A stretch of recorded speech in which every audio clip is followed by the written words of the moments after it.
We're talking about the 2001 anime film Metropolis, directed by Rintaro, written by the great Katsuhiro Otomo. Now, if you've seen it, you know it's quite a spectacle. If you haven't, well, imagine this, a giant futuristic city, but it looks like it was designed in the 1920s, Art Deco style everywhere. And the characters, they look like they're straight out of a 1950s cartoon. And the soundtrack is Dixieland jazz. It's wild. So our mission today is to unpack the creative DNA of this thing. It's been called a cultural palimpsest. Yeah, that phrase, cultural palimpsest, that's really perfect for it. It explains why the film feels so dense. A palimpsest, for anyone who doesn't know, is like an old manuscript page. They scraped off the original writing to write something new, but you can still see traces of what was underneath, and this film does exactly that. It layers the past, specifically Fritz Lang's 1927 silent film and Osamu Tezuka's 1949 manga, onto this, pretty dark cyberpunk future. Right. And what's really key is how this layering lets them do something more than just cyberpunk. Yeah. You called it a complex cinematic synthesis. Mm-hmm. It takes all those familiar cyberpunk bits, the huge oppressive city, the powerful corporations, the robots getting a raw deal out, but it pushes past the usual technology is bad message. It aims that darkness somewhere else. Exactly. It steers it towards something fundamentally humanist. The real tragedy here, the film argues, isn't about machines taking over or AI getting too smart. No, it's an unflinching look at the failure of human empathy. The horror comes from human hate, human greed, the need to find a scapegoat. That's the core idea Otomo pulled from it all. Okay, so let's unpack that layered DNA then. Yeah. Because you really need to get three main sources to understand the film's structure and, well, its soul. First up, Fritz Lang's 1927 Metropolis, the silent film. The anime borrows the big picture. That city split vertically, the class segregation, of course, that huge iconic tower. Lang called it the new Tower of Babel. Reimagined here as Duke Red's ziggurat. Yeah, that massive building always hanging over the city. That's a direct nod to Lang. But it's not just copying. No, definitely not. And this is where the synthesis, the blending, starts. Lang's film ends with that, pretty simplistic message. The mediator between head and hands must be the heart. Right, the sort of neat resolution. Otomo and Rintaro deliberately cut that out. They completely excised that explicit kind of utopian ending. They just refused that easy reconciliation. Why do you think leaving that heart as mediator idea out was so important for the 2001 film? What does that achieve? Well, I think it's because the 2001 film is just much more politically pessimistic. Lang's ending, it's almost a Christian allegory, right? Social harmony restored. But Otomo's world, coming after decades of cyberpunk influence, sees power, corporate power, fascist power as way more entrenched, more insidious. It's not going to be fixed by a simple moral lesson. Oh, okay. So by removing the heart solution, they paved the way for a much more tragic ending. An ending where everything just collapses. No easy answers. Which brings us to the second big piece, Osamu Tezuka's 1949 manga.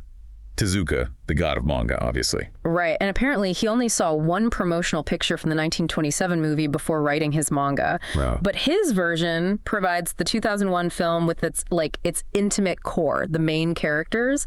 That's where we get the earnest kid hero Kenichi, his detective uncle Shinsaku Ban, the big industrialist Duke Red, and crucially, the artificial being at the center of it all. Though in the manga, that character was Michi, who was androgynous. And the film changes Michi into Tima. Exactly, into Tima, who's female and deeply tormented by her existence. That shift really sharpens the focus on identity, maybe even gender, and gives the story a much richer emotional weight, I think. Okay, so Lang gives the structure, Tezuka gives the heart. Mm-hmm. And then you get the third layer, Katsuhiro Otomo himself, bringing his 80s cyberpunk edge. We're talking Akira, his love for Blade Runner. Oh, absolutely. Otomo injects the darker politics, the violence, the social unrest that actually explodes into revolution, the sheer scale of corporate control, and those really deep, thorny, philosophical questions about memory, identity, consciousness, all the stuff that defines modern sci-fi. So it's that fusion again. That's the brilliance of it. It fuses Lang's huge society-level allegory, class war with Tezuka's very personal character-level story, Tima trying to figure out who she is. And the result is that these vast impersonal forces feel devastating because we see them destroy this one fragile, innocent relationship between Kenichi and Tima. Okay, so if the human heart is failing and the politics are broken, How does the city itself, the actual physical space, show that? Let's talk about the architecture of Metropolis, that high-tech, low-life setting. The city isn't just a backdrop. It feels like it's enforcing the ideology. It's rigidly structured vertically. Up top, on the surface, it's all gleaming golden Art Deco beauty. Sunlight everywhere. That's for the elite, the powerful. Duke Red Ziggurat is up there. That's the high-tech. And then you drop down into Zone 1, and it's like a different world. It's the cyberpunk ghetto. Total sensory overload, maze-like streets, pipes everywhere, always twilight, neon signs flashing. It's deliberately disorienting. And that's where the low life is shoved. Right. The human underclass lives there alongside the entire robot population. They're kept down there, literally in the dark. That difference between the sunlight up top and the constant gloom below that feels like more than just visuals. Yeah. Like a moral divide. Oh, yeah, totally. And then you go even deeper, zones 2 and 3. That's the city's guts. The industrial underbelly? Yeah. Sewers, garbage processing, power plants, the messy reality hidden underneath the surface perfection. And the heroes are always scrambling through these levels, forced to see the dirty truth. And this structure really highlights a huge change from the 1927 original film. Lang's Metropolis was all about exploiting human workers. Right. But here, in 2001, the robots have already taken most of those jobs. That's such a critical shift. Zone 1 isn't full of exploited workers. It's a ghetto for the technologically displaced. The humans there are economically useless, obsolete. So the anxiety changes. Completely. It's not, will my labor be exploited anymore? It's, is my labor even needed? That creates a much more volatile situation than just class conflict.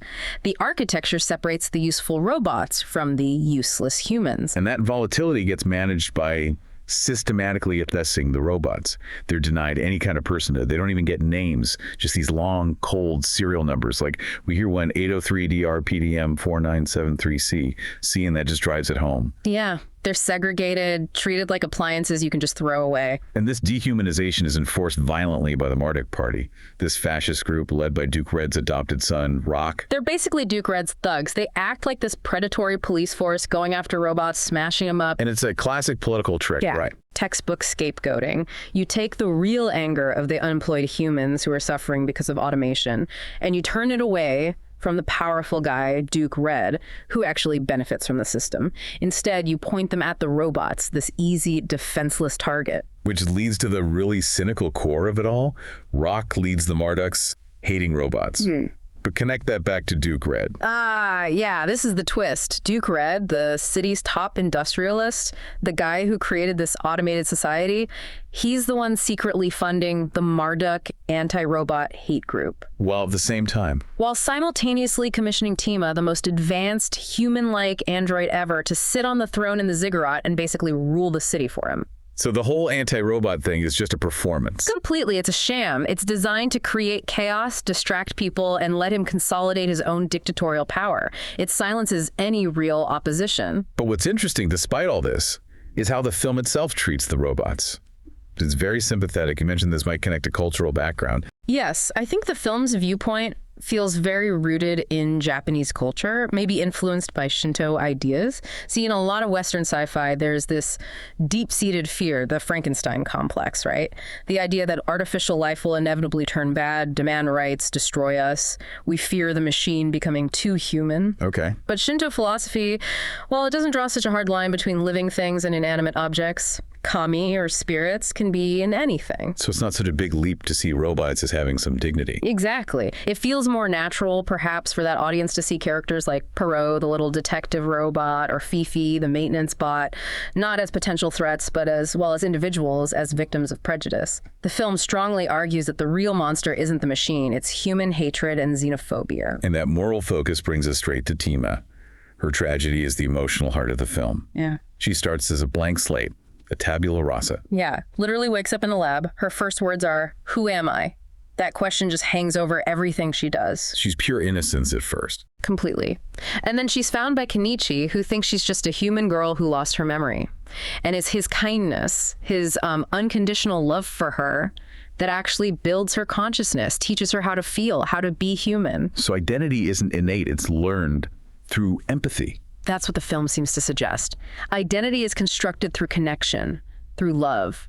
Kenichi's simple goodness is the counterpoint to all the city's cynicism. Which makes what happens next Absolutely brutal. That bond leads right to her breakdown. Tell us about when Rock shoots her. Oh, it's devastating. He shoots her, the synthetic skin tears, and you see the glowing circuits underneath. She realizes she's a machine. Yes. And the shock, the trauma of that realization that she isn't human after all, just shatters her. This identity she'd learned, built on love, just breaks. And that psychological break is so intense, it triggers her hidden programming. The weapon core Duke Red built into her for the ziggurat.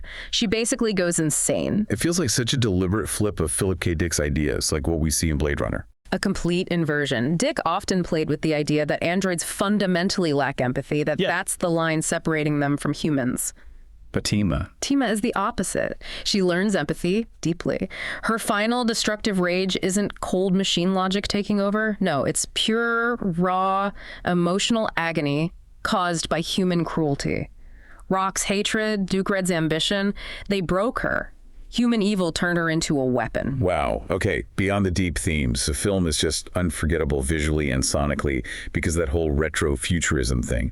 It creates this constant sense of dissonance. Visually, you've got that clash. Tezuka's cute, big-eyed characters looking like they're from the 40s or 50s. Yeah, very Disney influenced. Dropped into this incredibly dark, complex Art Deco / steampunk / cyberpunk city. It's meant to be unsettling, right? Definitely. It jars you. Think about Rock, Duke Red's son. He's drawn like a clean-cut hero from an old kid's adventure book. Bright colors, classic look. But he acts like a monster. A cold-blooded fascist thug. The visual style that usually signals innocence is used here for pure menace. It highlights how corrupted everything is. And the sound design does something similar. Oh, yeah.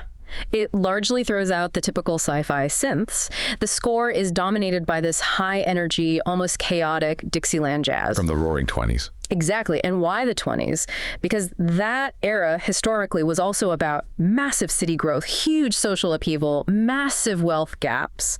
Just like the world of Metropolis. It connects the film's future to a real messy past. And the most famous use of music is right at the climax, isn't it? That incredible choice during the ziggurat's destruction. It's legendary. The tower is literally tearing itself apart, raining destruction down, and what plays? Ray Charles, his incredibly soulful, sad 1962 recording of I Can't Stop Loving You. Such a contrast. It's brilliant counterpoint. It forces you, the viewer, to kind of ignore the giant spectacle of destruction for a moment and focus entirely on the human will, the personal tragedy. Kenichi and Tisa's last moments together. The world is ending, but the film makes you feel that loss, that heartbreak.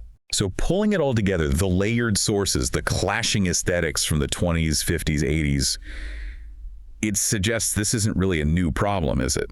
Not at all. It feels like the film is saying this is a cyclical human failure. We keep building these new towers of Babel, driven by pride and greed, and we never learn from the last time they came crashing down. So in the end, Metropolis really earns its place as a major cyberpunk work. But its message isn't ultimately about tech. No. It's about the dangers of human hatred, prejudice, greed. That's the real destructive force here. And that final massive collapse of the ziggurat, it underlines the film's pessimism about grand top-down solutions. The corporate state fails, the fascist revolution fails, the technological god machine fails. Everything built on that scale just collapses into ruin. But there is that final shot. It's easy to miss in all the chaos, but it feels important. That little hint of hope. Right at the very end. We see this small, humble robot repair shop. Someone's opened it, dedicated to Tino, and there's a radio playing, and we hear her voice. Reconstructed somehow. Mm-hmm. It suggests that maybe a better future can't be built by huge power structures. Maybe it has to be rebuilt slowly from the ground up. Through small acts. Small acts of love, of empathy, and importantly, of remembering. Remembering Tima, the individual heart has to repair what the tower destroyed. Which makes you think. Well, it really brings home that central question the film raises. Who counts as useful and who is useless when machines do the work? That feels even more relevant today with AI developing so rapidly than it did back in 2001. So here's something for you, the listener, to maybe chew on. If the real danger isn't conscious AI, but our own very human tendency towards fear, greed, and scapegoating, then what can we actually build into our own societies, our own communities right now to make sure empathy wins out? How do we stop ourselves from instinctively othering people, or maybe one day, machines who seem different or displaced by change?